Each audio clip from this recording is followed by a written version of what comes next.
You know, this is an era of spectacular progress, particularly in bringing the good things of life to more and more people. And from their talks was forged a map for the path to freedom, a compact for the future, for the future, for the future. A map for the path to freedom. Praise him. You can't out-coffee me. How many do you usually drink a day? I only do one. I made coffee this morning and I didn't even finish it. Really? Yeah. I just need. But you love coffee. I love coffee. That's like I one love of the making things. It, probably even more than drinking it. Like especially. Tell me about that. Well, really, I think the art and early science on, of making it. Yes, like getting it exactly right. Yeah. The ritual of it Yeah. is as good as the coffee for me. Oh my gosh. Like waking up, just doing the thing, just being in that zone, making the coffee.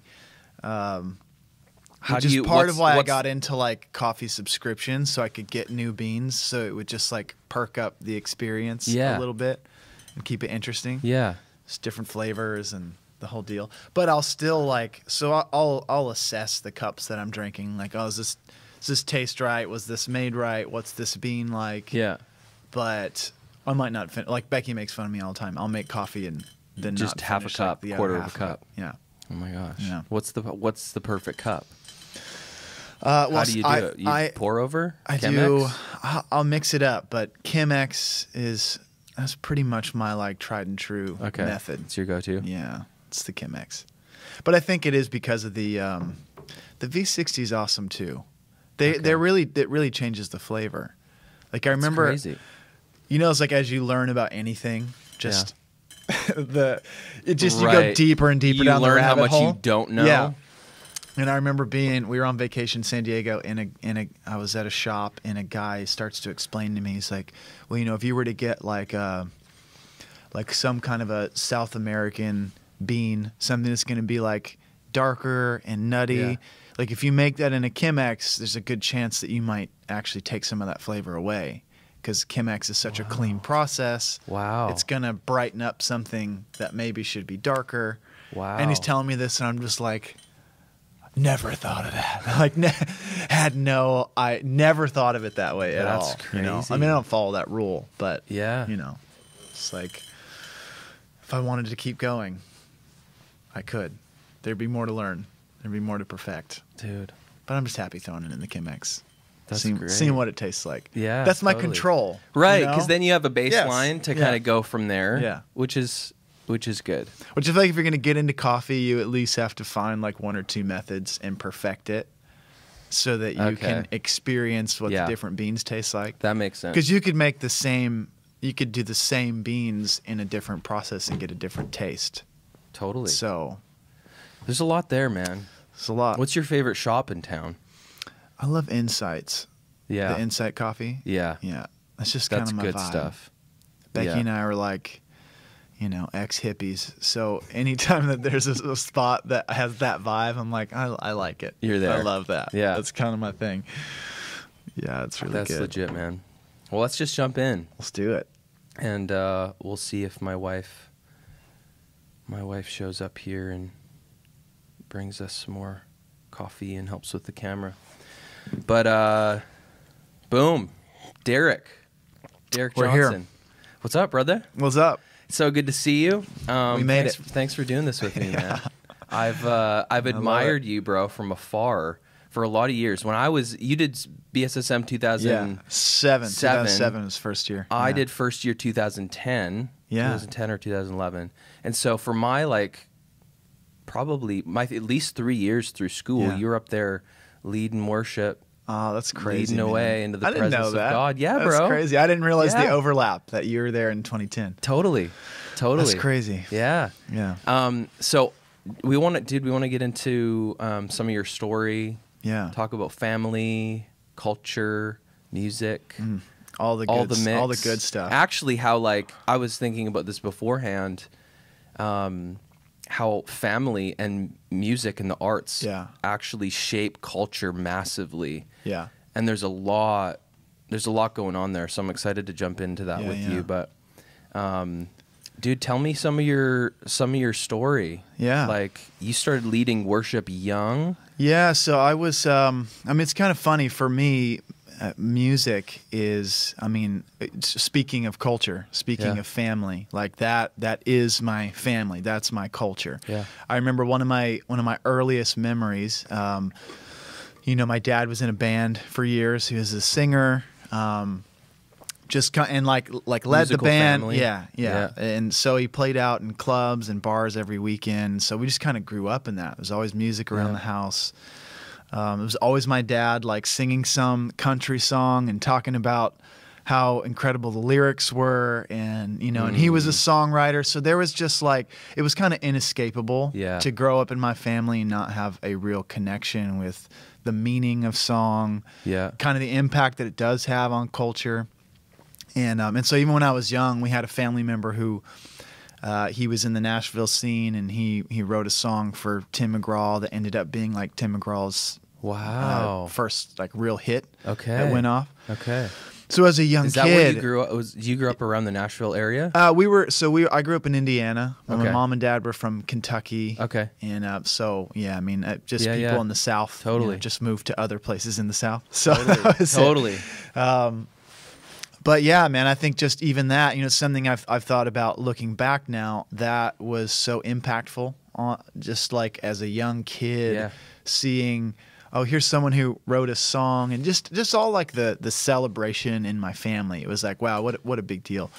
So music was a massive part of our culture. I'm the youngest of 6 boys. And so, you know, you mix like music and fierce brotherly competition, boys, a lot of brotherly in there. It's just kind of crazy. Competition. So, yeah, just all over the map. So, dude, okay, hold on. Yeah. You need to tell like a brother competition, brother brawl. I'm sure there was a fair share of stitches. There's a hilarious story. So the funny thing was I was kind of like the surprise baby. So it was 5 boys and then 7 years went by, and then I was born. So there's a 7-year gap between me and my brother Brandon, who's on staff with us here, and the whole deal. So, but it's so funny when Becky and I were first dating. I think maybe we were dating. It was like within the first year of dating or something. And she came over to my house on like a Saturday or Sunday afternoon, and we were doing like a big family barbecue. And for whatever reason, and I remember this season of life, like me and my brothers, it was like, let's get in mom and dad's backyard, do a barbecue, and play like high-level competitive croquet, like for real. Because there was something about that game. If you've played croquet before, I grew up playing croquet. Right. So when you hit the other person's ball and you can set them together and you can launch it like off the court. That was like win. The rush was that I hit your ball and you were about to win, and now I'm going to send you into the neighbor's yard. Like, to do that to one of your brothers, for us, it was like that's it. That's the goal. I don't care about winning. No, it's not even about points. I care about sending your ball over there. Yeah. So Becky, we're dating one time. She comes over. You did it to your wife. I have. But this is one of those scenarios where she didn't really know how competitive we were. You know, she's still just kind of meeting my family and meeting me and all my brothers. And so she comes over and we're playing the game, and I launch, do the whole thing, launch the ball or whatever. But then at some point I actually won the game. Okay. At which point I ripped my shirt off and started like screaming, like just went like Hulk mode. And and she still laughs about it. She's like, I had no idea that was in you. You were just like Mr. Quiet musician guy, and all of a sudden you just tore your shirt off. Rage winner, like, yes, I've done it. So that was my family a little bit. Wow. Like we just loved super like competitive, playing games and competing. Like backyard games is our jam. Like darts, cornhole, croquet, bocce ball. Cornhole just since any when? of it. Did you grow up playing cornhole? Because hasn't that come around more in the last the family 10 game years? Was horseshoes growing up. Yeah, okay. That was the game, which is way harder than cornhole. Horseshoes is really tough. Nearly impossible. Yeah, that one's really tough. So cornhole, you've got the little ramp up at least. Yes. To help direct your shot. There's some room, a little bit more room for error. Yeah. Horseshoes, it's like in the sand, and that's it. It's brutal. You got to be on the money. It's a hard game. And my dad and my oldest brothers were just like masters at the game. So once cornhole rolled around, I was like, okay, now I'll show you. These are lighter. I can throw these farther.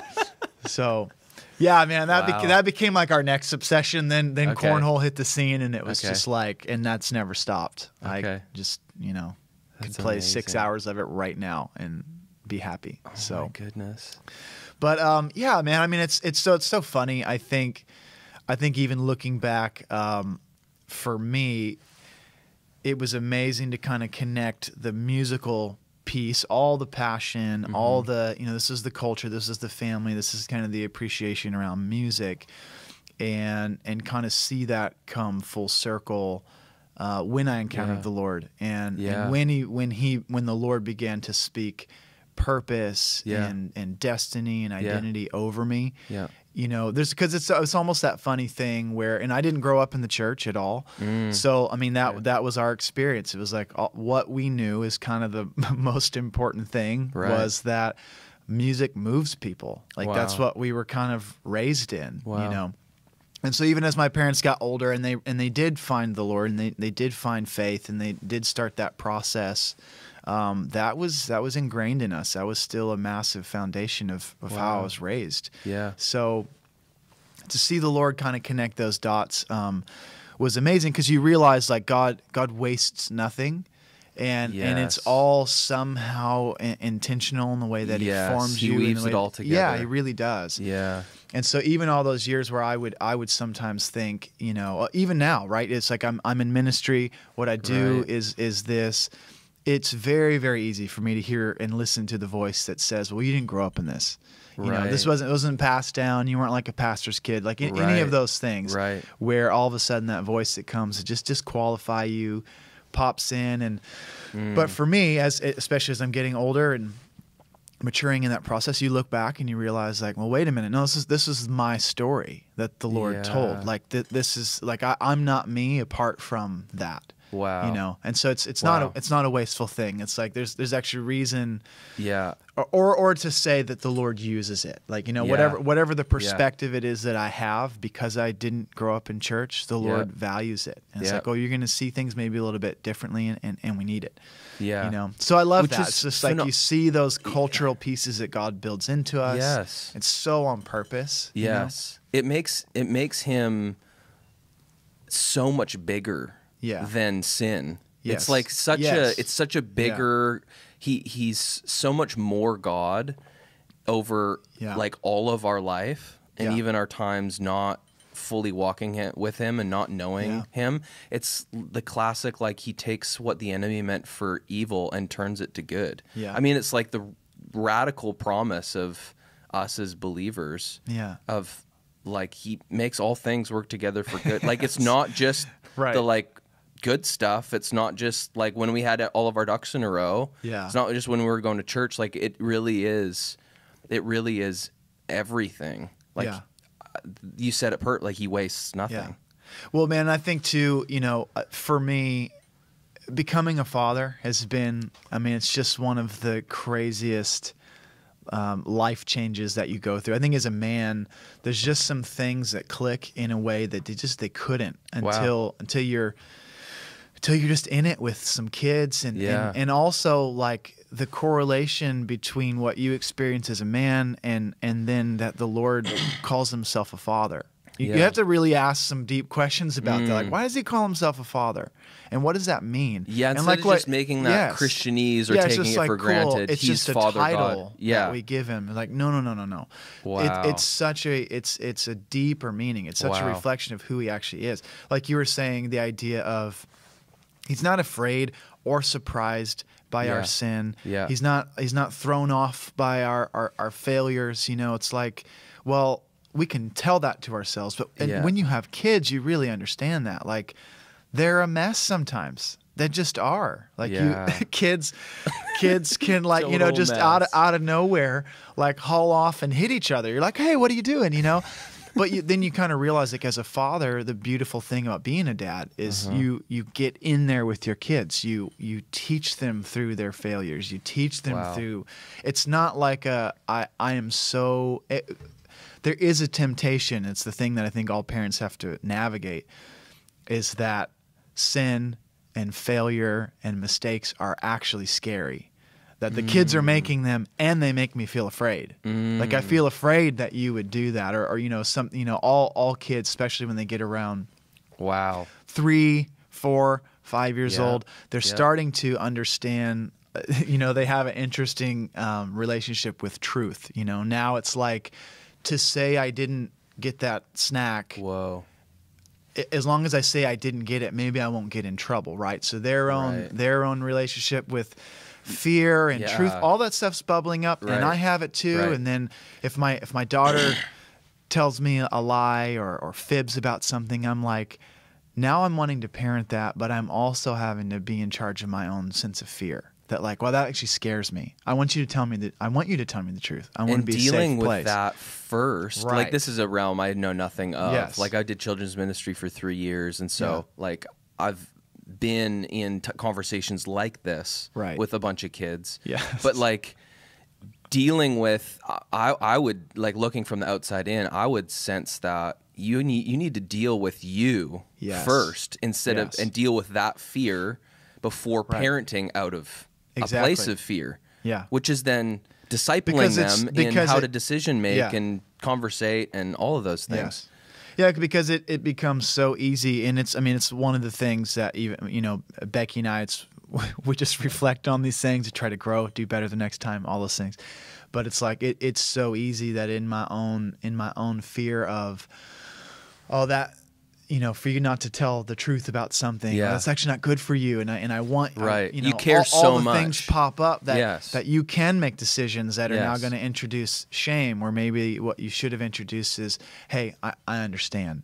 I've done the same thing. I was 5 once. I didn't want to get in trouble. I've done those things. So for me, that whole process with my kids has really ripped open a deeper level of mystery around who the Father actually is, and like what that means. And I think also it just changes the way we interact with him when you realize like he really is in this life with us. He's like in the trenches with us.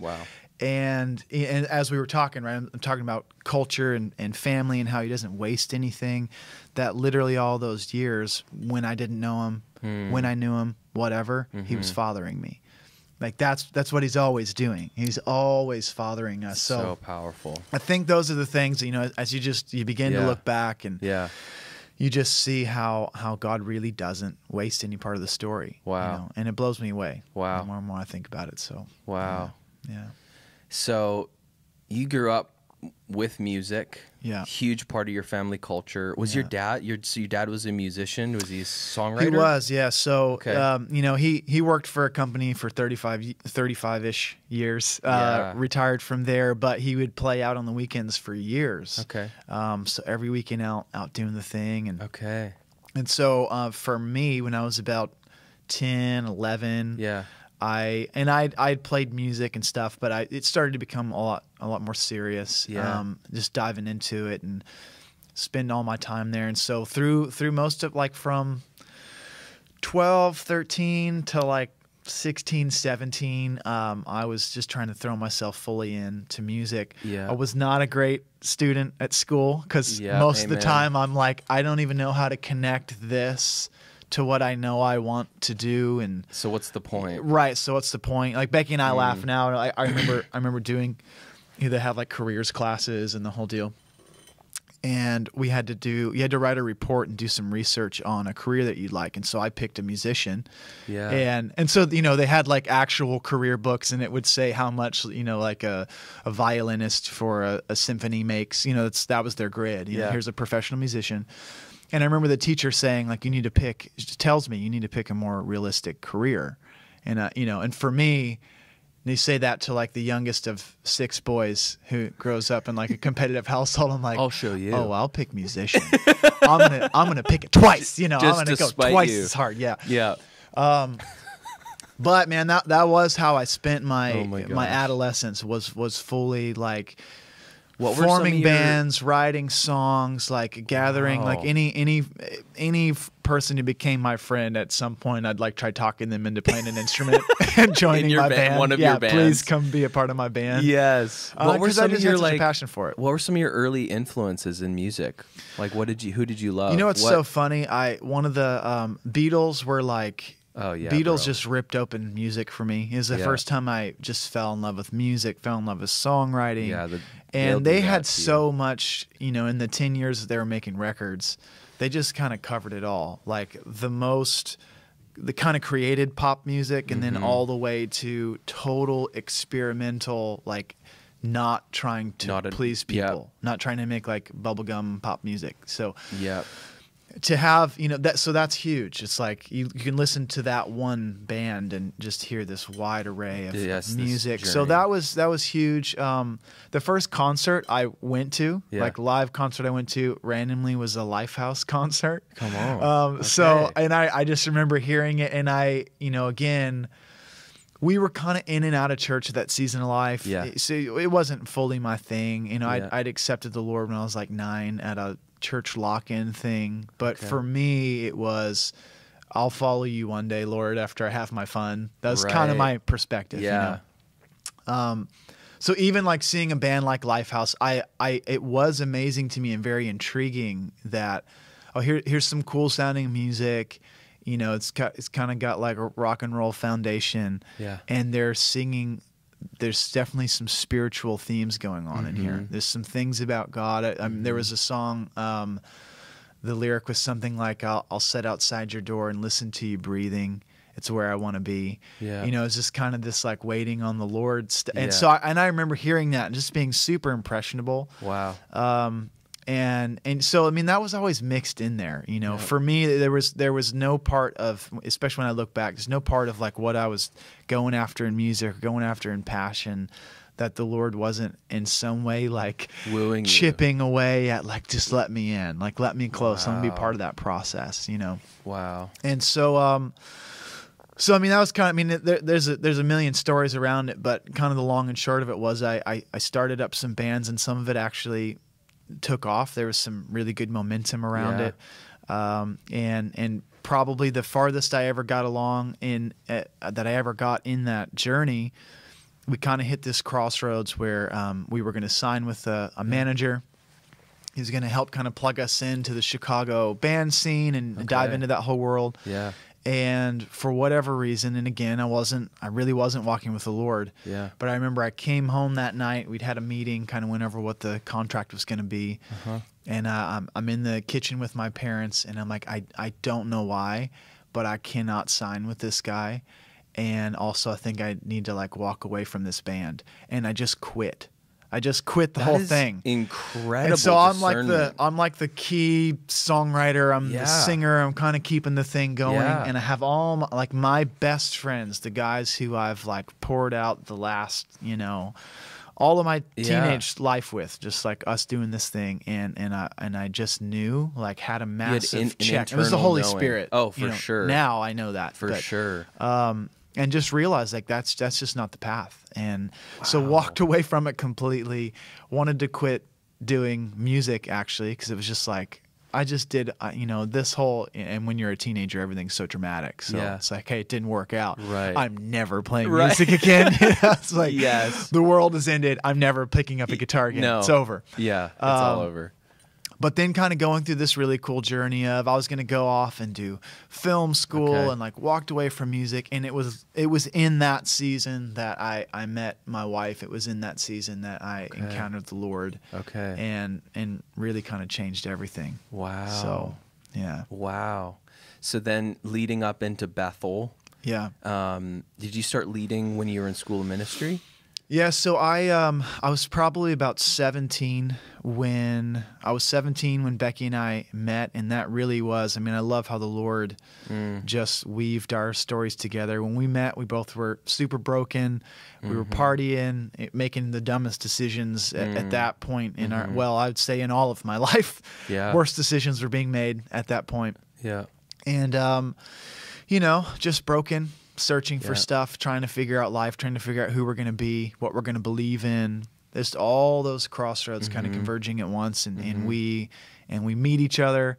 We hit it off right away, and where we actually meet at a Christian conference that, you know, our friends and family kind of twisted both of our arms to be there in the first place, because we were just like, I was like, I don't need to do the Jesus thing. Right. Like, I get it. I don't need to be a part of a religion. Right. It was like, that's not what I'm interested in.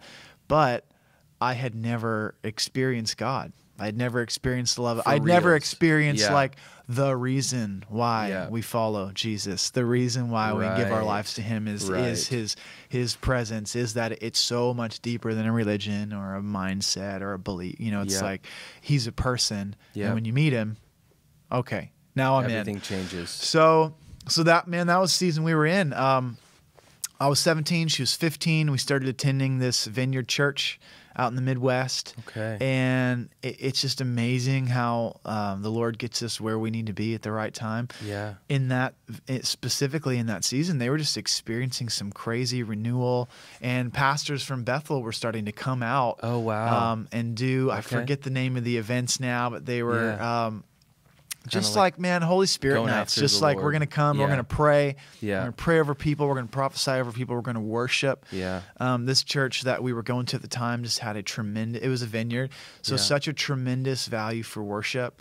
I remember walking in, and again, we were in like the midst of party culture, kind of figuring it out. It's like our hearts longed to be in church, but also we didn't belong. Yeah. I mean, that was the feeling. Yeah. I don't belong here. We're not like, I'm not behaving well. So why would I don't belong in church where you should behave well. So that was our grid, you know? Right. But we kept coming back because the people in that church, they just loved us radically. Like, I remember I'd walk in on a Sunday morning. We'd been partying the night before, and they'd know my name. They'd give me a hug. We're so glad you're here. And then the people just worshiped like mad. I mean, it was amazing.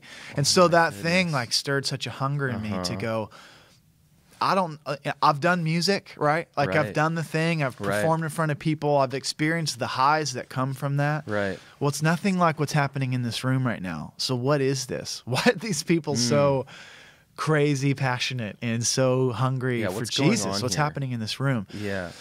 And so, man, that was just where the Lord threw us in. It's like the first church we decided to start attending and trying to work out our walk with God is in a place where there was just some tremendous life. And so that wooed us in, that we had encounters with the Lord. Just even, I think for me, experiencing the prophetic was such an intense experience of, you know, one of the first prophetic words I got was someone standing there and saying, basically, there's a gift on your life. God's been raising you up in music since you were a young boy.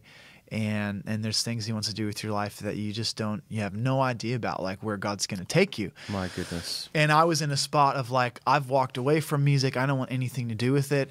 Where I had landed with anything to do with music was, well, it's painful at best and not a part of what I'm going to be doing anymore. Right. So just the way that the Lord in a moment comes in and goes, no. Like, wow. No, not at all. Like, I have so much redemption that I'm going to do in that thing, and you can dream with me in it again. And so just to see him even father me in that area was profound. And so that started the journey for me, man. It was just being in that church. There was an amazing worship pastor there. Okay. Took me under her wing. Wow. Just believed in me and gave me a chance to kind of, it's super cliche, but like spread my wings in that environment and just learn, you know, just learn. So it's awesome. Then so you went out to Bethel 2007, right? With Becky. 2007. Were you guys married at that point? We weren't. We were dating the first year that we went out, got married between first and second year. And so in 2008, we got married and dove into the second year experience of school.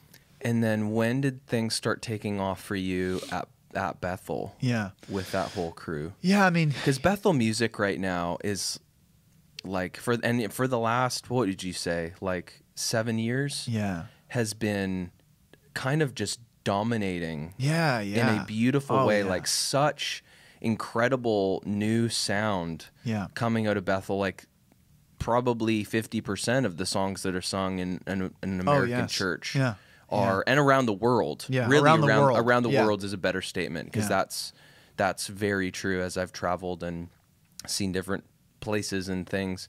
But such a unique touch that the Lord's really doing something significant there. Yeah. Yeah, I mean, it's some of the most I'm not me. I'm not who I am now, apart from those years at Bethel. Wow. Apart from not only the experiences with God, but I think also what was modeled by leadership. You know, I think healthy leaders, man. Yeah, it's you know, mothers and fathers. Honestly, it's like, you know, some we've already been talking about, but the idea of family and culture. It's like, as you know, I think one of the journeys for all of us when it comes to not only our relationship with the Lord as sons and daughters, but as leaders as sons and daughters, is actually learning how to be sons and daughters, learning how to look upon the face of a father to receive some sense of identity. Like, we're actually created that way. Yeah. We're created to do that. Vitally. And so we put up a lot of walls and a lot of guards against doing that because of hurts or when you did that and maybe it wasn't something that was modeled so great. Yes. And so then there's a fear. There's a self-preservation kicks in. I don't want to do that again. But all that to say, you know, even for me, like, to watch a man like Bill Johnson, who has so much history with the Lord, I think faithfulness in the behind-the-scenes places that we'll never know about, and to see how, I think, in some way, that all would express itself in times of worship in just his posture towards the Lord, his appreciation for the presence. And I think that presence-based worship, that I think that has to be such a key component as to why Bethel has spearheaded so much of what's happening in worship these days. Yeah. Because that's what everyone wants. That's why we're doing it. It's not just to sing songs that, you know, like what I love, even when you look back in church history and you look at the hymns, it's like so many of the things they were singing, it's just drenched in theology and truth, and it's powerful. It's outrageously powerful. And so we know that's a part. We know that's a part of a worship culture. We know that's a part of a songwriting culture. Those pieces have to be part of it. But those things are kind of nothing apart from the presence, the actual presence, like the actual presence of God showing up in our meetings. Yeah, that's the point. For sure. It's almost like you say presence-based worship, and my heart burns inside of me, and I'm thinking to myself, how is there anything apart from presence-based worship? Yes. Why is there another category? Right. Like, there should be there. And I think unfortunately, you know, and people don't mean for there to be another category. I think at some level, you fall into the place of, we didn't know the other category existed. Didn't know that, like, there 100%. Actually is a point even in a service, very practically speaking, where you press and you you lean in and you don't stop, and then something changes in the atmosphere. And that is the thing. Yeah. If you can lock into that, then you're gonna get somewhere new.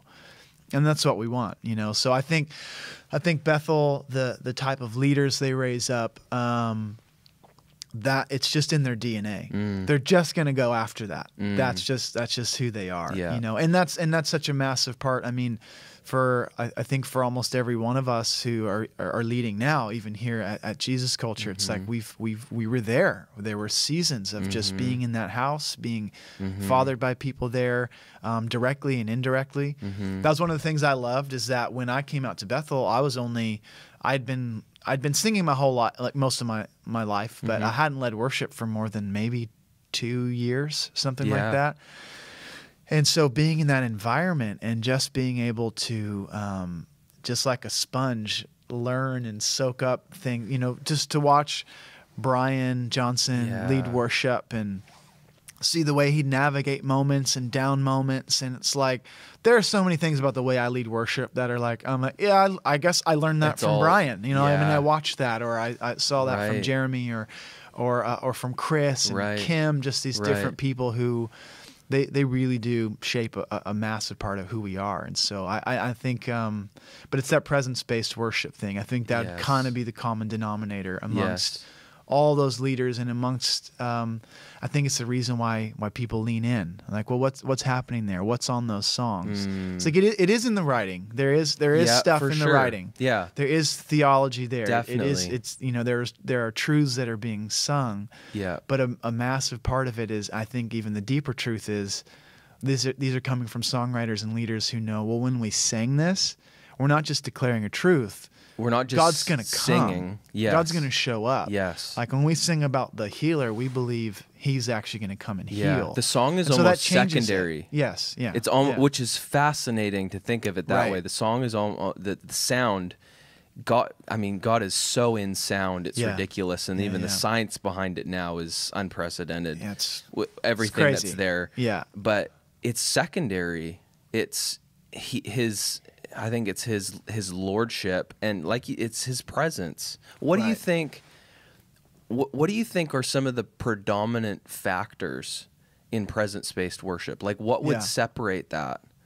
I mean, I think it's funny because once you get into music and even worship leading, it can be a medium that's like a little bit hard for people to understand sometimes. So I think take it, for instance, compare it to something like preaching. Mm-hmm. Like if you want to put together a great sermon, and it's just saturated in truth. There's revelation on it. Mm-hmm. The Lord's on it. He's wearing you like a glove as you speak. All those things, and those would be things that's a good day, right? If you've done that as a preacher, great day. But then maybe there's that moment at the end of your sermon. So I've laid out some truth. I've laid out some revelation. Mm-hmm. Well, now let's experience that truth. Wow. Like I don't want to just ministry time. Right. Exactly. Yeah. Like, and so I think for worship, there's a correlation. It's like I don't want to just sing about, again, to use something like healing. I don't want to just sing that he's the healer, because we do see that in Scripture. So that's true. Maybe I've experienced it personally, so I have some revelation about it. I've actually walked it out. I've experienced it with God. But more than that, I want to take people there. And so that presence-based worship thing is going to look like, how are we moving through these stages where we're landing at a spot where, well, now as a congregation, well, who is this Redeemer? Right. Who's the one who, the one who endured the cross? Wow. We're singing about the cross. Wow. What does that look like? Wow. And how can you experience that now? And so I think for me as a worship leader, there's a measure of faith that I'm trying to walk in and carry every time I lead, that says, well, this is so much more than songs. This is so much more than just some music before a preach or before prayer. Come on, because that's like what we always something's going do. to happen. Yeah, and honestly, apart from something going to happen, my only other motivation to be doing it would be to love the Lord and just to be faithful with what He asked me to do. Right. But there's a part of it where I think the execution of I do want to believe that something's going to happen in the room. And so there's just fruit from that. Come on. I mean, that's why people come back to it. That's why people are hungry maybe to hear those songs, or like what's happening now with even Bethel on things like YouTube, and our church, we just launched a live stream. It's like for people to be able to tap into it. And it's not just to like show up and great, I've watched church for the day. It's like we're tuning in because we're encountering the Lord. Come on, like we're experiencing breakthrough, we're experiencing freedom, we're feeling our own levels of hope and faith rise. So there's actually fruit that's happening, and that's why people come back. Yeah. So that's so good, man. Let's touch for a quick second on pressing in. Yeah. And like I think it'd be fascinating to hear your perspective of from a worship leader's standpoint of how do you lead a room into the presence of God? Yeah. What are some of the factors and hacks is the wrong word, but you get what I'm trying to say. Like what can we do as like a corporate people to come and actually engage? Because one thing I do know is it's not necessarily about it's not about getting God in the room as much as it's about He's already in the room, and I develop a greater awareness. Of His presence and His nearness, which is, I think, I'd love to hear your thoughts on this as well. I think we sing a lot of songs that can be damaging at times because I think the mature can understand how to navigate certain songs, like "Come Lord Jesus Come." Like, I love that song. Great song. I experienced the presence of God in that song.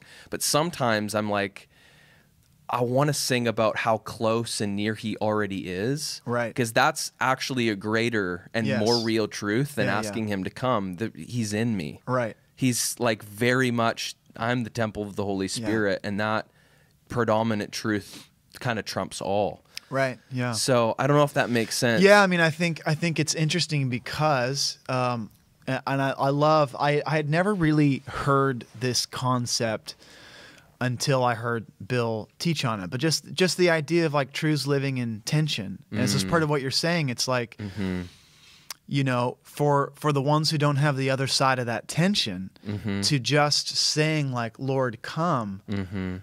Well, if you don't have the other side that, well, he is here, we're actually talking about awareness. You know, or maybe we're talking about a measure of like, I think there's some mystery around it too, that we don't fully understand exactly what happens, but something different does happen when corporately we are all so pressing in together. It's so true. And obviously it has to do with unity. It obviously, you know, so we get that part of it, but there's some mystery around like what happens there. It's not that he's here anymore, or is it in that all of our awareness is understanding He's here? Like what happens? It's definitely supernatural. There's something very spiritual that's happening in those moments. But I love what you're saying, because it is true, right? For someone who maybe doesn't understand that tension, you're like, well, does that mean He's not here? Right? Are we like praying for God to come because He's not here yet? Right. You know, paired with the like, well, He is close, but we want more. Yes. Like whatever that means. And it's hard to even articulate, but I know that there's more. So I think from the worship leading perspective, for me, oftentimes the spot has been this. I do always want more. And in any atmosphere or in any environment, I kind of realize like if I'm a worship leader, I actually have to be very careful with making sure I'm pressing into the more. Yourself. And right. You're like leading like with as that. As an individual, I am leading in the place of, well, let's go somewhere with the Lord. Let's lean into where He's taking us. Yes. Because the flip side to that is let's put together a nice service and like kind of make people happy. Wow. Can be the other side of it, right? There could be the tension of, well, I don't want to perform, and I don't want to necessarily lead in a way that just keeps everyone comfortable, because maybe we all shouldn't be comfortable. Right. Maybe there's an element of like, I know from my own experience, because I didn't grow up in church, I didn't grow up around worship. Right. It wasn't something that was familiar. Right. That the moment I stepped from, I don't worship actively, you know, like that was my experience. I didn't know what worship was. It wasn't something I'd ever done. So going from, I don't have a lifestyle of worship, to I just have I've stepped into what it means to worship. And I had that experience at 17. To go from don't have it to have it, you realize there is so much freedom and breakthrough and spiritual awakening that happens when we, as just people, as believers, when we begin to encounter the Lord in worship, because of my my actions of worship. That Wow. God, you're worthy. Wow. You're worthy of my worship. Yep. You're worthy of me putting my hands up or dancing and shouting and being silly and undignified and trying to care less and less and less and less and less about what people perceive or think or whatever. That there's so much freedom in that as a worship leader, I'm like, I want every person in the room who's not fully tasted that to taste it. Taste and see. And so for me, I mean, that's part of the directive. And there just there's a tension, you know, like one of the experiences I've had, because I travel a lot and I'll get to just be invited in as a guest to other churches. It's like lead worship. The tension of my heart is so to honor who they are, where they're at, the vision that their pastor has, because he's the one in the trenches with this congregation. He's walking with them. He knows where they're at. So I want to honor everything about the vision that he has. And at the same time, I want to bring something fresh. I want to bring who I am. I want to bring my own sense of revelation and just all those things into the environment as a resource, not as a correction, not as a you guys don't have it and you need it. More like I just want to let the overflow of my life happen in this place.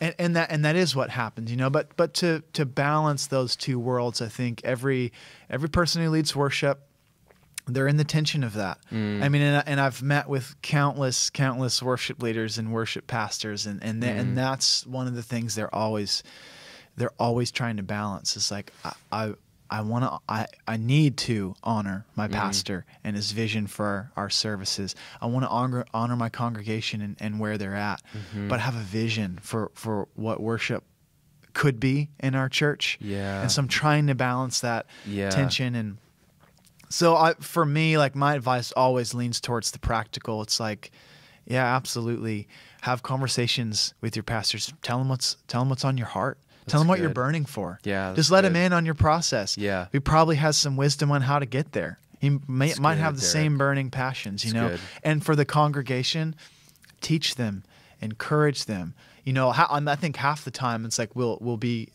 especially as worship leaders, you're in a moment, you're there, you're with the Lord, heavens are opened, and you look out and like that's like deer in headlights. People maybe aren't, you know, they're just not there with you. And half the time for me, I'm so like, funny. You know, that might simply just be because has anyone encouraged them to raise their hands? Are we teaching them practically what worship looks like? You know, I had to raise my hands in church, you know, I don't know how many times before I quote unquote felt anything or sensed anything. It was like in the beginning, it was about surrender. It was about obedience. Totally. I don't even know why I'm doing this. I know it's in the Bible, and I see other people are doing it, and they seem to be wildly in love with Jesus. So I might as well try. And you find out in the journey that as you get deeper into that thing, it's a gift to us. Like, it's a gift to us to be able to worship God, to be able to feel that free. Which is ridiculous. That it's a sacrifice. It has nothing to do with us. It's crazy. Because that's been an actual struggle that I had for a lot of years of like so hungry for God, so like, I mean, sold out, man. Like, just going after it, running everything I have. Like, dude, I was the dancer. I was at Bethel. I was the flag guy, bro, for years at all the prophetic conferences and all of that. Like, and I mean, that it was totally of a pure heart, and I just cared, and it's just not really my expression as much anymore. Not that I have any, I don't have anything against that, but I mean, just passionate, you know, and going after it. But I would wrestle with this thing of, I want you so bad that I get focused on what I don't have, what I'm not encountering, and actually just self-focused and introspective. And worship actually starts to sway and become more about me and what I'm experiencing or not experiencing, which is not really it at all, but it's a little snare. It's such a little snare that, like, it's the right heart, the right hunger, but when it becomes about us, we just get snared.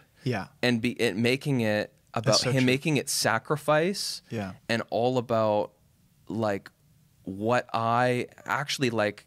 I'll tell myself to be childlike in worship, to like let the trying go. I'm letting encounter go, because I can't make that happen in my own striving human effort. Like letting that go, come in childlikeness, and I'll say to the Lord in worship, Lord, I just came to thank you today. Like all I want to do is I just want to thank you. And sometimes I'll even get in the word and worship, because that's like a classic way of like how in my secret place time of how I connect with the Lord personally. And so I'll just get in some promises, and I'll just be like singing promises back to him. And then all of a sudden I'm lost. And then this dynamic comes in of like, we walk away rocked, blessed, filled, like encouraged. What exchange just happened? What happened? Yes. Why? What is that? Dude, it is the classic soul of the gospel of you seek not to save your own life. Because you do that and you lose it. But if you lose your life for his sake, you actually find it. And there's that you said it perfectly. Like, what the heck is that exchange? I mean, that's the gospel. Yeah, man. It's, it's so funny, because I think I even look back in the first, say 5 years of really starting to walk with the Lord. It was like, it actually took a tornado like experience for me to sense the Lord, to really be able to like see him like without any questions, like wow, that was God, because obviously it was just some big massive thing happened, or it was like a massive encounter or whatever. And what's actually funny is, as I get older, it's like, well, it's not a tornado anymore, it's a breeze. Like it's like this, it's what you're saying. It's like it's somehow in the stillness or in just like sitting in scripture and seeing the Lord in the pages, like seeing him jump off the pages. And somehow, although it's not this big massive tornado encounter moment, it is deeper. It's much deeper. Like it hits me in a place that impacts me more than the big moments did. And so, man, even that thing, it's so funny. We laugh, and because we have a movement that has had worship at the core for so long, we've just had all these funny experiences of like navigating iTunes reviews for like worship albums, and and to like be and this is something like any worship leader or like worship team could relate to, which is a kind of a funny thing, but complaints about the volume or song selection, just all these things, and they're all valid. Like we don't want people's ears to be like blasted out. And sometimes songs don't work.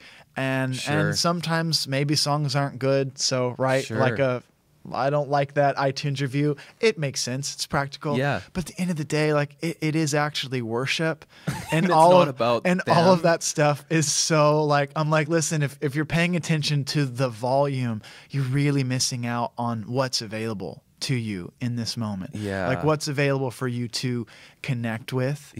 And but I do get it. That's not to say that those things aren't valid. There's a tension there there's as well. Adjustments and stuff. For sure.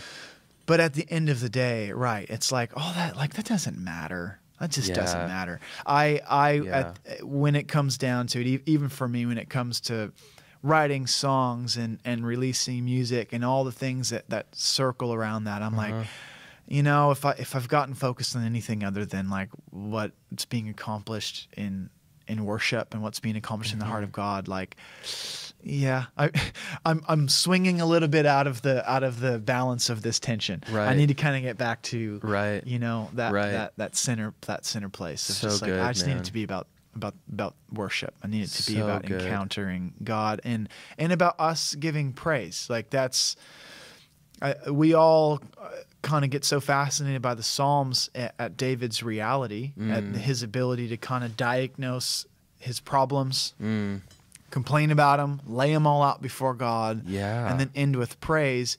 And I love that, but it is the ending with praise. Like that is the heart of David. It's the whole theme. It didn't matter if I was in the valley. God's worthy.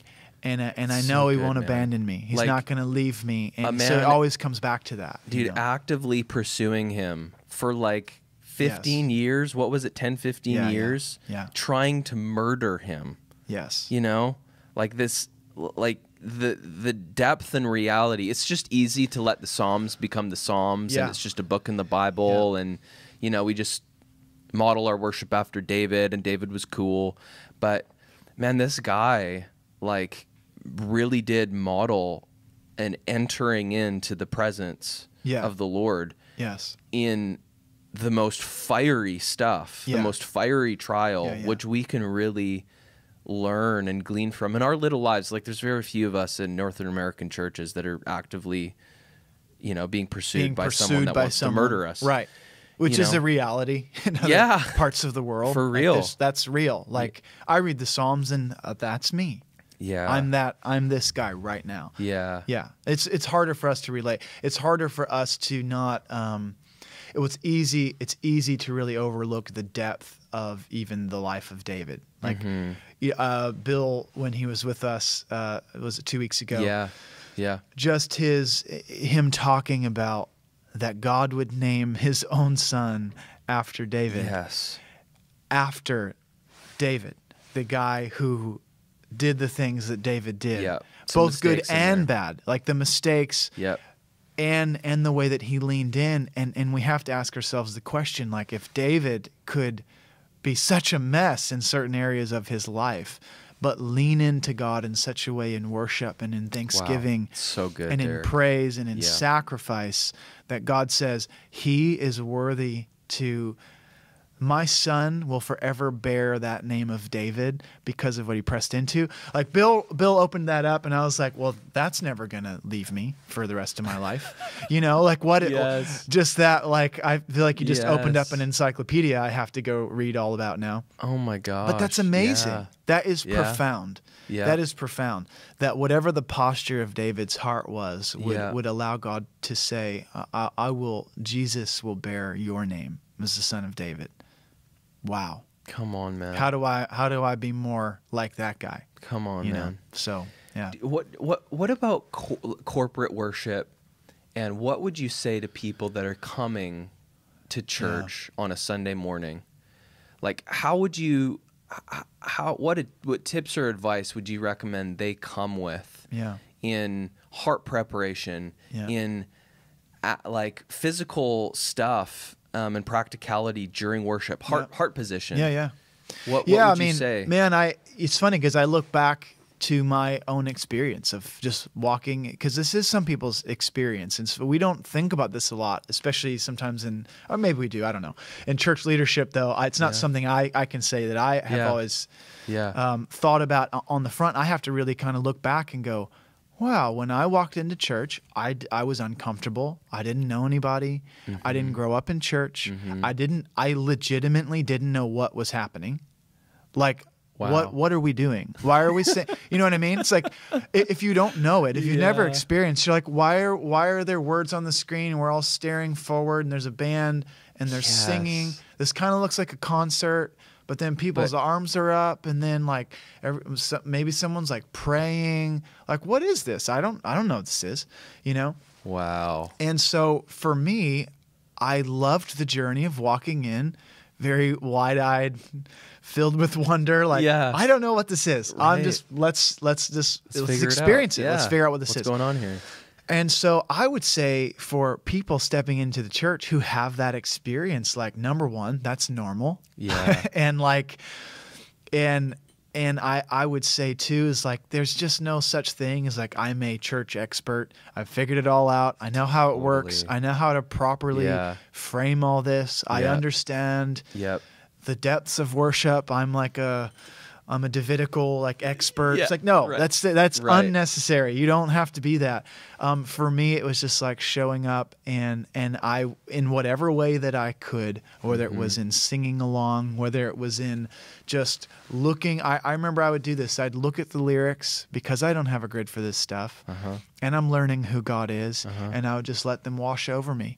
Just the experience of like, God, I need to know you. Okay, so how great is our God? And we'd all heard that. It's like, what does that mean? And just let those moments kind of set. And then the other thing would just be practically to get out of your comfort zone and to participate, to just dive in, to be a part of worship, to sing along, to raise your hands. And I would say in those moments to wait on the Lord. Yeah. Like to be in those moments of, I'm going to raise my hands. This feels uncomfortable, but wait on the Lord in that spot, because that really, you're just painting a target on yourself to say, God, I'm hungry. I'm hungry enough for something different in life. I'm hungry enough for a hope that never ends, that I will raise my hands. I'm willing to look foolish. I'm willing to step out of my own comfort zones. That for me was the journey that changed everything. So good, man. And so I think that's it. I think it's just walk in and dive in. Yeah. Let yourself. Be Why where not? you're at. What do you Be have where to you're lose at on your journey? You know, I think that was my experience. Was what I had to lose. I've actually tried and tasted all the other things. Yeah. They always were finite. Yeah. In their resources. Didn't matter how good the time was, how great the party was. It was always going to end. It was always going to run out. But that's why when we step in the church, that's why when we find the presence of God, that's why when we find the hope of God, now you're tapped into something that you can come back every time, and there's more, and there's more than there was the last time. Yeah. And that's what I think, especially in worship, it's like, that's what I want people to tap into. That's what I want them to discover. It's good, man. Yeah. I got to fix the camera here for a second. Yeah. You must have the anointing, Derek, because I've never had it shut off. I break these things down, bro. I scare them. Like, what's happening? What is happening here? So yeah, man, worship. Yeah. I feel like praise has almost become a dirty word because it's so familiar. Yeah. And I'd love for you to speak to a second on like how do you as a worship leader singing a lot of the same songs over and over, a lot of the same language.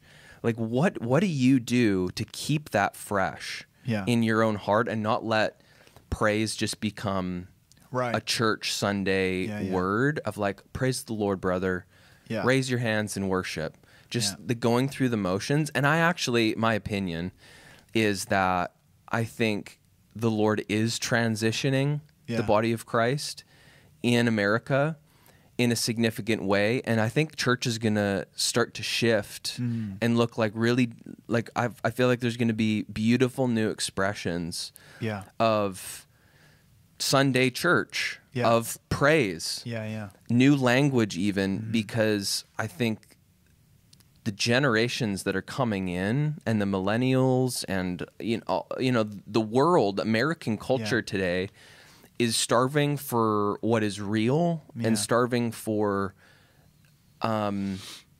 just a new expression to a degree. Yeah. Not that he can't. The Lord is totally in, like, our language, our church culture language. We very much do have our own little language and our own kind of routines, our own little, it's our own little bubble. You need a codex to figure out what we're talking about. Oh, for like, sure. What? It's hilarious. I listen to myself talking sometimes and I'm like, I just said amen like that. Yeah. I just said it like 4 times. Did I just say amen to the Starbucks employee? You've totally done that. They're like, it's like blonde roast, amen. Praise the Lord. Like, what? What's he talking about? It's so ridiculous. It's hilarious. But how do you do that, man? How do you keep freshness on the inside? Yeah, I mean, it's funny. I think even looking at our current culture right now is a great parallel in a way, because I think, where does my help come from, right? I look to the Lord. That whole idea of looking up to something greater than ourselves, looking to a strength that's greater than our own. Yeah. And then where I think we actually engage with that in praise is like, because I know the Lord is strong, because I know that I have victory, because he's my father, he's over me, he's protecting me, all those things. He's fighting on my behalf. Like, this is who my God is. Well, that is the foundation for praise. Like that's where that's going to erupt from. But it does come, I think, out of this ability to kind of look off of ourselves for a second, which is what I find amazing. We were talking about David. Right. Here he is looking down at the details of his life. Yep. Here's what's in front of me. Here's what I see. Yep. It's scary. It's terrifying. Yep. I don't know what to do about it. And then he focuses himself back to praise. Well, like I don't actually see the solution, but I know who God is, and I will proclaim who God is until I am re-encouraged, until I'm filled with courage again about moving forward. Yeah. And so I think the parallel, like what you're talking about what's it going to look like in culture? Yeah. I mean, that is the answer for so much of culture. Like half of what's happening on social media is just people being so, I think even with unawareness, so self-involved and so self-focused that we don't realize that can be such a bottomless pit. Like if I'm only ever searching within myself for answers, yikes, you know? Yeah. Like sounds I have terrible ideas sometimes, you know? I don't want to talk to that guy on a bad day about like what I need. And so I think praise actually will be an answer for so much of that. Yeah. And then another part that comes along with that is just learning the nature of God. You know, like you really do have to have an encounter of and an experience that God is strong. God does come through on your behalf. And really you're going to find that in two places. One is actually being in the Word, like being discipled in the Word, where you're learning about who God is. Yeah. And then two is just in having and building a history with God. There's just no shortcut for it. No. Like I can tell you God is good. Yeah. I can tell you that He's faithful. Yeah. I can tell you that He'll never let you down. Yep. But you're, in order to really, really have some handles on that, you're going to have to walk it out. There's no way around that. 100%. And so I think for us figuring out, okay, well then how are we going to disciple people into that? Right. How are we going to walk them through that? Right. And I think, again, that is so much of what the church does. That's so much of what we do. People come in and we're trying to help them lift their eyes onto something greater than themselves, that's stronger than their circumstances, that is, that can overcome the impossibilities.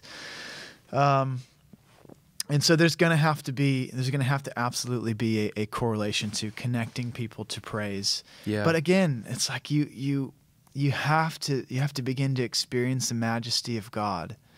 And that happens in worship. That happens in praise. It happens in these moments where, and we would kind of call it in worship, we kind of call it those like high praise moments where like we don't even, it's hard to describe what we've tapped into, but something's broken open in the room, and almost across the board, every voice is engaged. Every voice is erupting. Yes. And I have the sense that what's happening in those moments is like we were talking about earlier, the awareness level of who God really is. Like even beyond what we try to wrap our heads around and understand, like there's a supernatural and spiritual awareness that's happening in that room that stands everyone to attention. And we need moments like that. Like people just have to have moments like that. So good. They're so crucial. They're a part of shaping our faith. Yep. And so the challenge is how do we lean into that? How do we continually expose people to that? What about let's talk about culture for a second, and then maybe we'll start to wrap things up. But I feel like music is such a beautiful bridge and common language from church to modern American culture. Yeah. And I know that that's something that you've seen and you've done. Like, how many albums do you have out now? Yeah, so I think I've been a part of like 5 or 6. Now. Yeah. And like in that process, like 2 questions. What have you seen like culture is looking for, like in America, like what are we starving for? What's coming next? What do you feel like God is stirring? And then how do you feel like music is a part of that? Yeah, I mean, that's an amazing question. I think when you talk about culture, I think oftentimes I almost, for me, culture and the word family are like deeply integrated. I'm like, I actually kind of hear them almost as the same word. Yeah. And so what kind of culture do you get when the family system is broken? What kind of things are you longing for when that culture of family wasn't modeled for you? I think about it all the time, and then I'll bring it back around to music. But no, please, let's go here. But I think I even look at my own life, for instance. So again, as said, I didn't grow up in church or anything, but one thing that's amazing, just a great example of how impressionable we are, and how much we really do look to mothers and fathers for identity and just for framework. Like, how does life work? How does the world work? Right. So my parents, they've been married for 30 plus years, and just that alone. As a man now, I'm almost 32. I've been married for 10 years. I have 2 kids. Yep.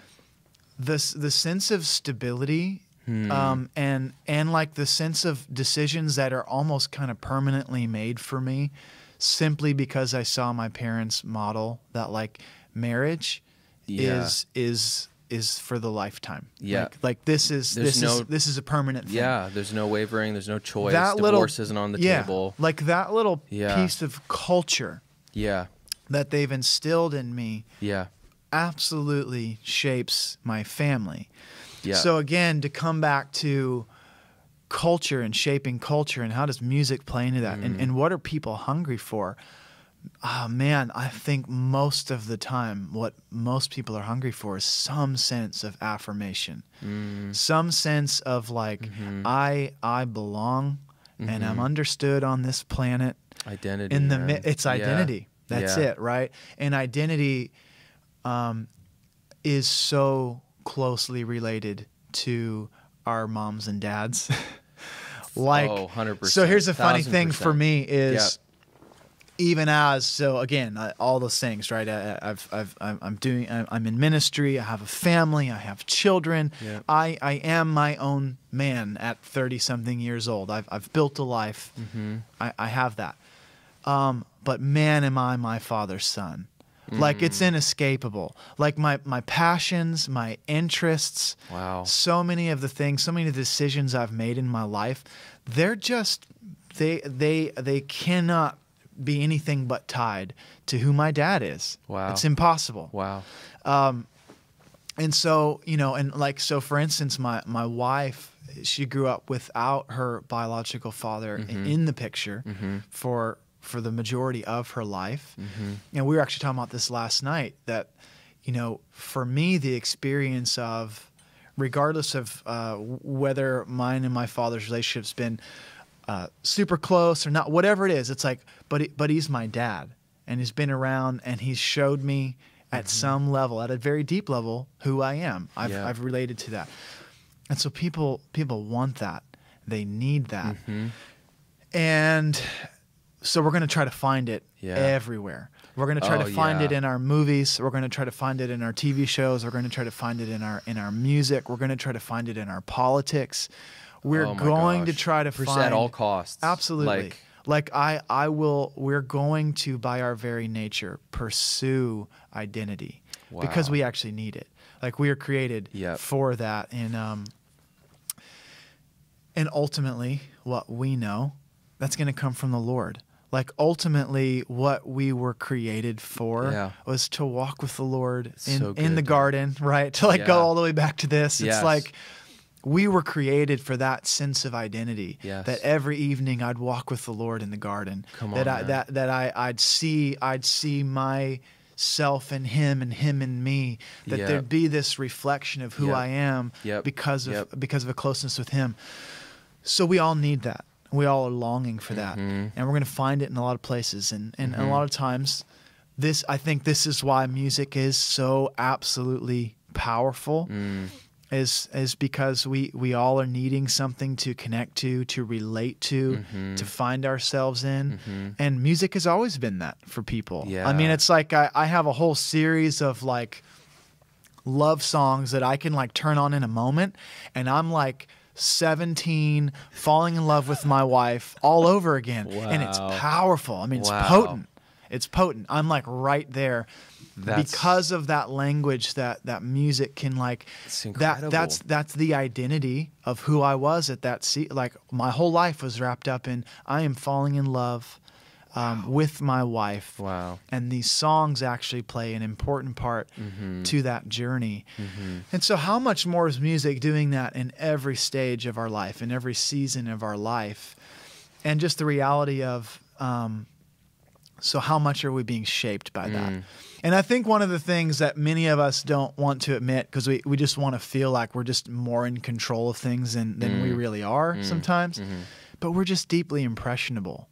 Like we're so impressionable. Like we're so looking for guidance and again, all of us, even the strongest of leaders. Yes. You know, that you'd never think, like having been, you know, grew up in church, didn't necessarily connect to it when I was young, but having grew up in church and even being at Bethel and seeing leadership and then leading and pastoring actually at Bethel, being ordained at Bethel, and then being here at Jesus Culture and leading and pastoring. This is like, oh, I'm still very much the same person who has the same kind of needs for identity and affirmation as when I was a lot less mature and a lot younger, you know, and that our ability to assimilate that from the Lord develops and grows, which is a huge statement in maturity, obviously. But people think, you know, like, oh, they're like, look at them talk up there, or look at them minister in this way, and they think they get this notion of like, oh, they've arrived. They've got it. They're not impressionable anymore. Right. They have got there. They passed the finish line. When it's like, hey, here's the reality. I'm the little kid walking in the garden, and I really need the Father to walk with me. Every day. I really need him to tell me who I am, because I forget really easily. Totally, bro. And so I think with that whole piece, it's like if we understand that that's who we are, and we understand that God actually made us to walk in tow with Him, and that we're going to walk in tow with something. That's where I think, as when we talk about shaping culture and maybe even reforming family, come on, and how does that connect through things like through music? It's like we have to understand the power of these mediums and the ability to point people back to the reality of, well, listen, this is who you are. You are searching for identity. So how can we tell you who you are? And I think those are just powerful. I mean, it's just deeply powerful. And so that's what we're going to have to tap into, I think, as we move forward in this thing. And I think the amazing thing is there's no better time to be innovating in these different areas. It's like even something like this, in something like podcasting. The ability, the accessibility of this thing is like it in one moment. You know, you upload it somewhere, and around the world, it has the potential to reach people. Well, that's crazy. That's never been a thing. Oh, it's unprecedented. Like that is an absolute technological breakthrough that we're living in. It's profound. So it's deeply powerful, and we have the ability, I think, to speak to people in that core space of identity, where they're like the rest of us. They're looking for who they are. What we've discovered as believers is that we're sons and daughters, and like I'm saying, to admit what that really means is deeply vulnerable. Like I'm vulnerable. I'm a vulnerable person.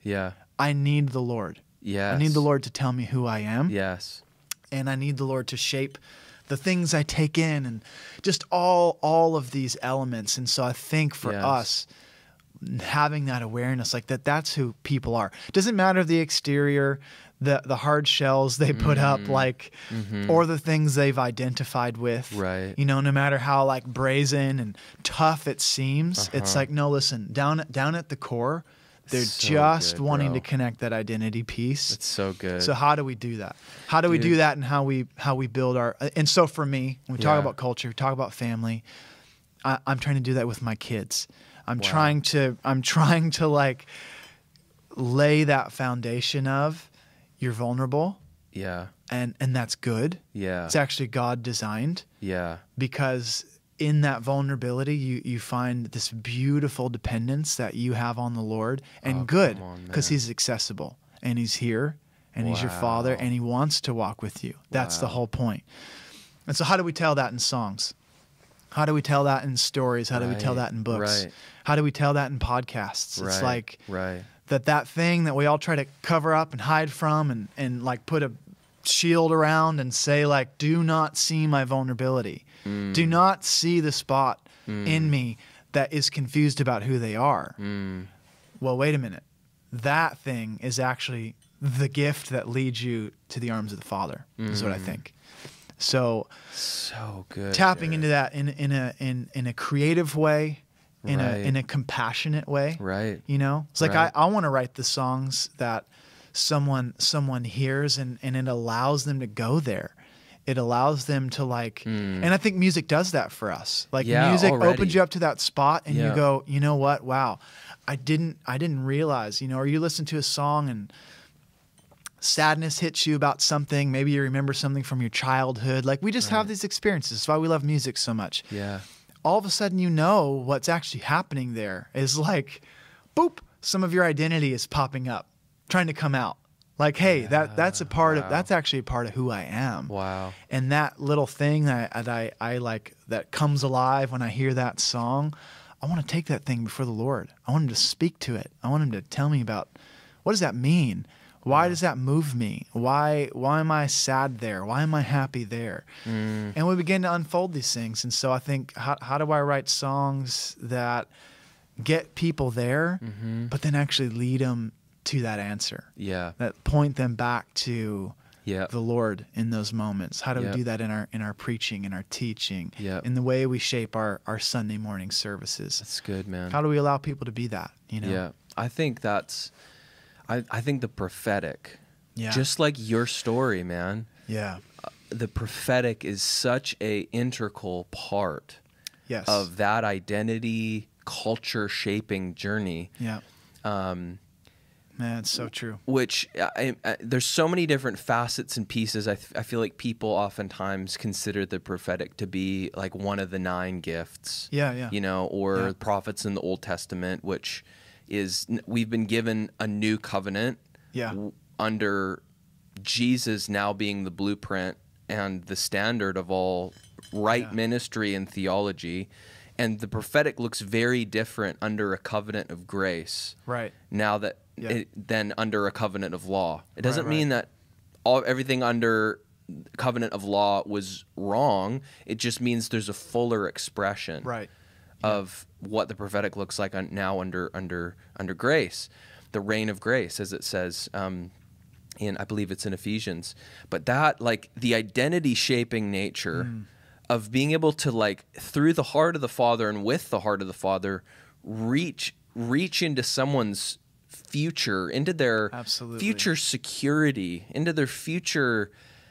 It's not even that, like, I've heard Sean Bowles at times talk about how, you know, the Lord isn't just prophesying with the stuff you're going to do all the time. Right. Like, He actually doesn't like prophesying and leaning in for words of knowledge about God loves you because of this, this, and this, and this. Like, you're going to be, you're amazing because of da, da, da, da, da. It's like the bigger, or that's true, but almost the overarching truth over that is like, you're amazing because you have intrinsic value. Yes. Because of who you belong to and who you're created in the image of. Yeah. And unfolding the, like, facets, the differences and nuances of, like, how how my intrinsic value shapes up in light of how God made me. Yeah. And prophesying out of that place is amazing. And in culture, bro, prophesying over waitresses, I can't even tell you how many waitresses like I've had the privilege of ministering to, leading to the Lord. They're just weeping because of a simple, I have to tell you this story. Just this must have been like a month ago. Bethany and I were on a date night. I went out to El Dorado Hills to what's the classic restaurant out there? Milestone. We are at Milestone. Great place. It is the one. So we're there and we're just doing date night, and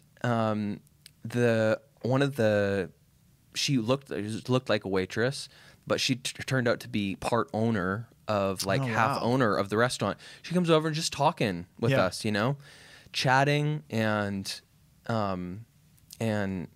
she just, it was funny because she just wouldn't leave. She was, we were really enjoying, our conversation with her. And we just, and I just I guess this is our date night now. it was great. The three of us, we're just going to hang out and talk.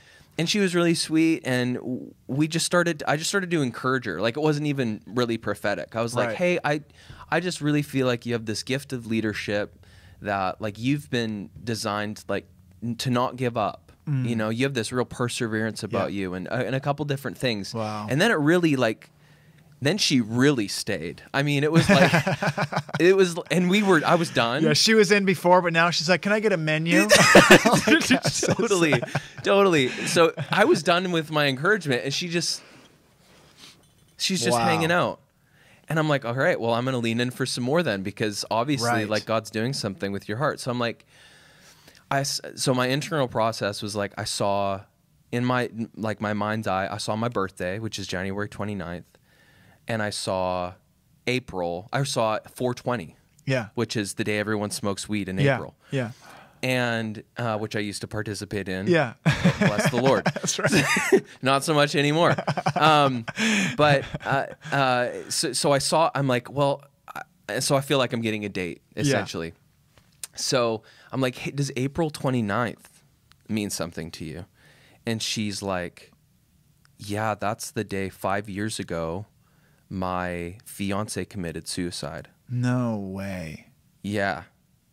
And I'm like, internally, I'm like, what the heck? I wanted to get your birthday. Right. Or like, I thought I was on the birthday train. Totally. Or like maybe it's your anniversary or something. Wow. But it was heavy date. And I'm just like, I told her, like, the Lord's highlighting this because he sees you. He sees what you walked through. And he wants you to know that he was with you every step of that journey. He never left you. And any residual brokenness or pain and she wasn't wearing any of that. Like, on the outside, you wouldn't have thought. Visually tell, like, this woman is underneath some stuff and oppressed. But it was just this moment of, like, this woman didn't know Jesus at all, and she was encountering identity, purpose, like, oh my gosh, I'm not alone. Through silly prophetic process. Seeing dates about smoking weed. From my BC days. For sure. So, I don't know, man. Yeah, I mean, that is what is so crazy, is even to see a moment like that. And this is what happens almost every time in the prophetic, is the Lord reaches in to someone's inner life, to the place that they don't actually want to show you or talk about. It's actually kind of hard. Even if you're talking about dreams or passions, it's like, even if I've talked about my passions in my dreams, it's really hard to unpack the depth of what that feels like inside. Extremely hard to articulate with English. To really articulate or in song even. 100%. But yet, when the Lord comes in moments of the prophetic, or in moments of just healing and speaking identity, he comes, and that's exactly the place he reaches into. Is like the one spot you wouldn't even want to talk about with anybody else is the thing I'm going to tell them about, so that you can recognize, like, hey, that thing is a. So it's either, I think a lot of times, if you're talking on the kind of on the more positive side of it, it's like the dreams, the passions, the calling, when God speaks that out in you, when he calls it out prophetically, well, he's talking about who you are. Yeah. He's legitimately talking about who you really, truly are. Yeah. Aside from all of your like performances and like tasks, preconceived notions and just all the stuff you kind of put on to try to get there. He's like, well, that's who you are. That's why the prophetic moves us so deeply, because bam, I'm speaking to the core of who you are. Or like in the case of the lady at Milestone, it's the Lord going, there's a pain in there. Yeah. That's down in the core of your, I mean, that's deep. Yeah. And I want to bring healing. I want you to know I see it. I want you to know that I have healing for it, that you're actually more than that. Totally. Again, talking identity. Yep. Right? I want to shape who you are. Yep. I want to walk with you. Yeah. And that's so us figuring out how to, in every possible way, in every possible medium, in every way that we walk with people and that we pastor people, figuring out how to unwrap their identity and then ultimately connect them to the Lord to get the fullness of what that looks like, you know? Dude, so I feel like we really got somewhere. Like, culture is entirely shaped by identity. Yeah. Whether good or bad. It's right. entirely shaped by where are we pulling our value, our significance from? What is even our purpose, our all of these little different pieces that it's just ridiculous to me that it starts in the home. Yes. It starts in a place, in an environment where we really have no control over. We have no, I didn't choose to be raised in the home that I was raised in, you know? Right. Very vulnerable place to be. Yes. But the shaping that goes on in the normal, the identity normal that's created, that's subconscious to my internal thinking. Like, I'm not picking and choosing. I'll take that from my dad. I'll take that from my mom. It's their insides and their view pops of up identity. And you're like, what was that? I know. Oh, that was dad. Oh, that was mom. Totally. Oh, that was the brother. All the time. Right. Yeah. All the time, man. Yeah. And so I even feel like for us, you know, as believers, like desiring to reach culture, desiring to you know, not be a church bubble, not be in a box, like getting, not with introspective eyes, but with eyes of discernment, being able to look objectively at, like, what did I learn? Yeah. What was my normal? Like, what do I believe about identity? Yeah. And you know, going on is really sonship. Like I've said, but like sonship fixes everything.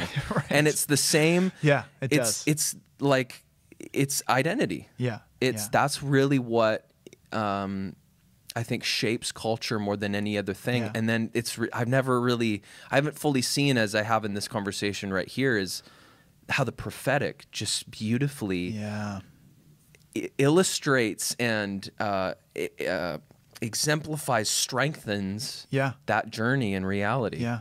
That's awesome. I mean, man, like we said, but that was my encounter with the prophetic. Yeah. I was in a spot of like, I was legitimately in a spot in life of, I don't know who I am anymore. Right. I've tried a bunch of different angles and I just don't know who I am. Right. And then in a moment, the prophetic reaches in and goes, this is who you actually are. Boom. Oh, that's what I'm looking for. Wow. And God knows that. God created that. Whoa. Now we're into something completely different. I mean, this is not a religion. This is a father who's pursuing a son. You know, it's just so much deeper. So I mean, that's for me, I think when I think of my own life and of the most important thing I will do, hands down, it is, well, maybe the best thing I could do for this planet, for God's planet, for this world that he so loves, is so passionate about reaching every corner of, is raise a son and a daughter who know how to walk with the Lord. Come on, because they will duplicate that. They'll model that. They'll do that with their kids. Their kids will do it with their kids. Their kids will do it with their friends. It's like that because It's identity so good. and culture and family, I do think at some level, so much of it is synonymous. Yeah. Who do I identify with? Yeah. Who's my group? Who's my tribe? Who's my clique? Like where do I belong? Yeah. These are all just versions of family. You know, Yeah, that's all man. it is. It's like, who are the people I belong with? Who am I relating to? Who do I identify So with? good. And so when we can So point good. people back to literally, like you're saying, it's a sonship, daughtership. Yep. That journey is what we all need. So we're all longing for. Yep. And we're only going to find that. There is only one source that does it perfectly, and it is God. Yeah. That's it. So Come on, man. yeah, man. Well, before I let you go, I want to let people know where people can find you. Yeah. Your website is all the places, the Derek Instagrams, Johnson. the Facebooks, the internets. Yeah. And you've got links and stuff all up there, but your main page is Derek Johnson. My main page is it's Derek Johnson Page. Derek Johnson Page. Because someone stole the good website names, so it's just DerekJohnsonPage.com. You'll get them back. I'll get them back one day. But yeah, and then there's links there on Twitter and Facebook and Instagram. You stuff. do a lot of itinerant stuff. I do with with worship. Yeah, and so it's one of the main things I do. Do you do? Because obviously you would lead worship on the road. Yeah. But do you also do worship conferences and teaching and stuff? Yeah, so I've done just seminars type things. Tons of things where, and even if I'm just going in and say I'm just leading worship, a massive part for me is to connect with the team, to encourage the team, to figure out how I can resource them. That's awesome. Get lunches, whatever I can do to just speak life into what they're doing. Yeah. And really to encourage. I mean, it's just, and we know this from local church, you're just in it, man. You're in it. You're in the trenches. You are giving of your time and your energy. And so one of my just greatest passions in life is to go to churches, not only lead, not only give the team maybe a break, give some of the worship leaders a break, but just to speak life over those teams and just remind them, man, what you're doing is important. It's good. Keep going. Yeah. Take a breather and keep going. Dive back in. And then, depending on, I've done, worship conferences, songwriting conferences, just kind of all those things. But really, man, just to try to break off pieces of my life, things that I've learned, try to walk with people, disciple people, and that stuff. So, and you also wrote a book on songwriting, last couple years? So a couple years ago, I wrote a book on songwriting, which really, again, was just to, it was my effort to try to explain my own creative process. Yes. But recognizing, just being a creative for years and knowing that we just hit all these bumps along the way. And so that whole book is an encouragement. What the takeaway is that you have something to say. Yeah. You have creative content inside of you. You have a story. Yes. You have a walk with God that is unique. Your walk's different. You've learned things that are different from me. I would learn a lot from your walk with God. Yep. And so when we take those things and we put them into our books and our songs and our sermons or our business, whatever, and that's the thing. It's about, I'm using the metaphor of songwriting, but it works across the board, that we all have content that's actually important. It's vital, and how to get that, how to bring that to the surface and how to turn it into something. So good. So that's really the book. Obviously it uses songwriting to get you there, but so good. Yeah. So good. I'm getting a call. Okay, we're still good. So good, man. And your album, Real Love came out. It was a couple years ago. It's my first solo album, so I got to dive in and make a project. And just, man, it was such a work of passion. It was 2015. Okay, that guy came out. Yeah, it's been a couple of years since I put out.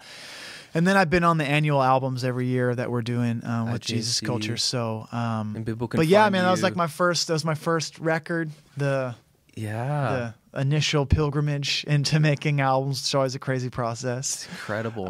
But yeah, so and even this year, 2019, I'm just working on just kind of some different indie stuff, wanting to put out more just to kind of the stuff we're talking about. I want to put out those songs and just kind of reach right into those places and And so that's kind of all these new little passion projects that are popping up in that form. But yeah, man. My album Real Love's out. Great. It's like a full band, full studio album that we did a few years ago. Amazing. And then of course been on all the Jesus Culture records since then, and amazing. Doing our live worship albums every year. Yeah. So. And Sundays, you're always Sundays consistently. Yeah, I'm either either leading here at JC or somewhere on the road. Somewhere else. Yeah, for sure. Somewhere else in the country. And then you have a parenting podcast as well. What's that called? Yeah, it's called Coffee, Kids, and Crazy, and it's kind of happening under the whole Loving on Purpose world. Yes. Brittany Serple and Danny Silk and Sherry Silk, just their whole world around parenting, and so. Becky and I have just so passionately, we love that family. We love what they're doing in the kingdom. Oh we love just the resources that they have and the intentionality they have about parenting. And so it's something we're trying to walk out in our family. Yeah. And so anyway, for us to, we had the idea of, they were launching a podcast and because I am when I'm not out traveling and doing stuff, I'm a stay-at-home dad. I'm with both of our kids. Totally. Been home with our kids since they both were 3 months old. Totally. I kind of took over in the days, and so just kind of laid a natural foundation for us to hop on there and talk parenting and kind of laugh at ourselves and all the different things you just learn, because that is why it takes coffee. There's kids involved, and it's totally crazy. It's ridiculous. But it's just the most beautiful thing, Yeah. I love that, bro. So yeah, we just get to dive in and talk about it. And I heard someone explain it well. It was really great, where they were saying, pre-marriage, pre-kids, your highs and lows in life are at maybe they go from like a 4, and they fluctuate from like a 4 to a 6. Yeah. Well, once you're married, once you have kids, like the highs are like a 20 now, but the lows are a -20, because that's it, right? It's just like there's just a lot more going on. The depth of love. It's like, to love you at a level 20 means I get hurt at a level 20. But that's the journey. That's the journey with family. It's the journey with kids. And it's just a beautiful process, because I mean, it's the hardest thing I've ever done, and it is absolutely the most rewarding thing. There's nothing like it. So yes, we dive into all that on Coffee, Kids, and Love Crazy. it, man. Yeah, anything else on your radar? Man, that is all the things. Just a couple. We do have the My City conference is coming up that my wife Becky is spearheading, and she's the youth pastor here at Jesus Culture.